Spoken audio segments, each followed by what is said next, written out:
On the mainland, Jacob marshals on a mercy run, delivering desperately needed hay to drought-ravaged farms in New South Wales.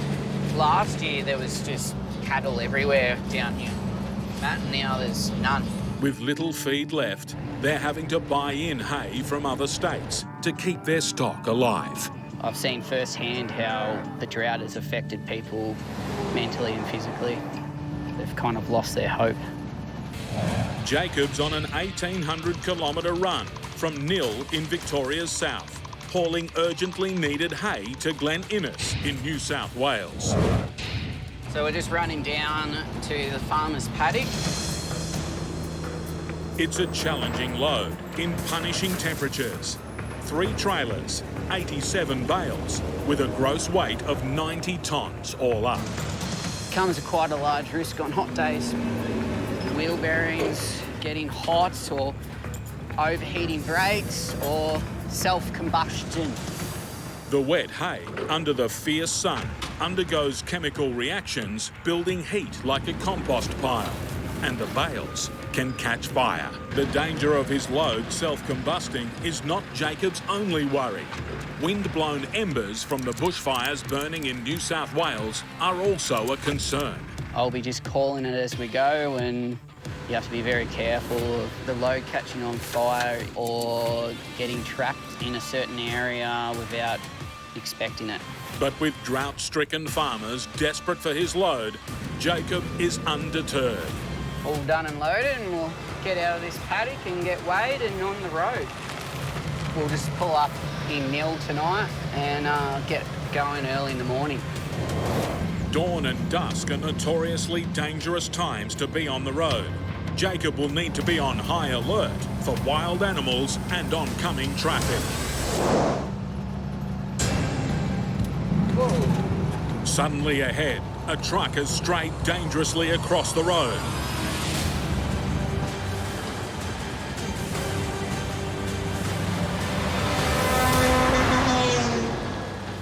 That was scary.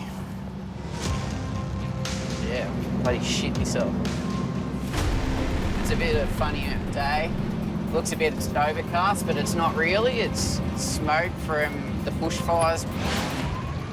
Firestorms have ravaged Australia, burning over 39.5 million acres of bush and forest, claiming 33 lives and destroying over 3,500 homes. Jacob's destination, Glen Innes, was hard hit. 2 people killed, more than 40 injured, and 150 homes lost. Up ahead, another hazard of outback roads. We're just about to drive through a dust storm. Sometimes it gets so bad you only can see 50 or 60 metres in front of you. High stacked and high mass, Jacob's load is under threat of being toppled in this dust storm, with wind speeds of up to 80 kilometres per hour. The wind has really picked up in the last 10-15 minutes. It's really throwing the truck around. They're trying to push her off the road. That's when you kind of start getting a bit worried. He's made it through the dust storm, but now Jacob's faced with another chilling reminder of the dangers of the job. A couple of weeks ago, a hay truck caught on fire just here. It had a collapsed wheel bearing, which caused it to drop embers everywhere, and then it's lit 3 different fires along the way. Overnight, Cobar had a pretty severe storm, and looks like it's going to be a little bit more during the day. If the rain gets any heavier, it will affect the load by getting it a bit wet, and might add on a tonne, 2 tonne onto the load.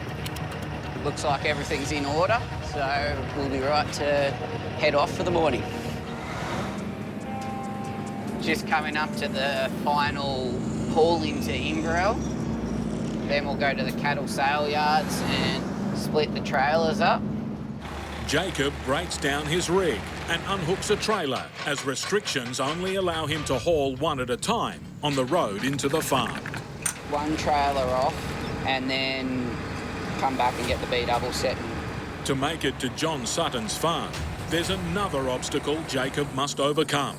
I've just got off the phone to John. It's going to be a bit of a tricky one getting up a hill. The hill's quite steep. I'll just put my cross locks in just in case. Give us a bit more traction up the hill. With the cross locks in place, all of the rear wheels will rotate at the same speed to hopefully provide more traction. Losing a lot of traction.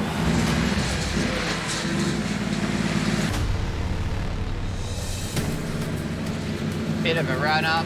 I won't want to go up another gear.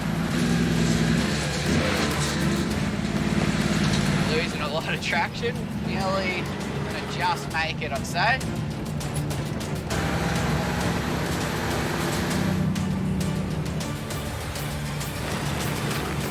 Looks like we got up. Kind of gets a bit of excitement for the morning. Hey, John. How you going? Yeah, good to meet you. Oh, we'll unstrap her and start to unload then, I guess. Yep. For farmer John Sutton, the life-saving hay couldn't have come soon enough. A few showers of rain, actually, since I was here last. No, a few showers, not a lot. Yes, not really. 4 mil yesterday afternoon, that was enough to wet the road.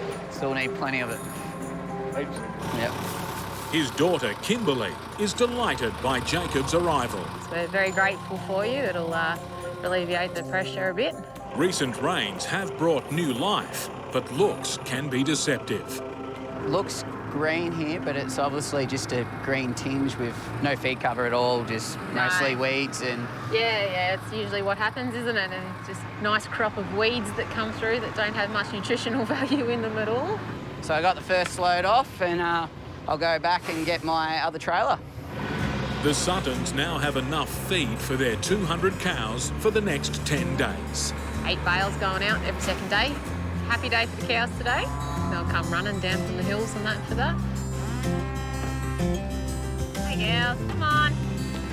We do this every 2 days. Lucky you got a quiet mob. Glad I got it here, and looks like we'll have to bring a fair few more. All right, we're all done. Unloaded, so I'll head off, go back home, bring another one up. Gotcha. It's a bit of a strange way to wrap up this drive in the rain, but brings hope to these farmers.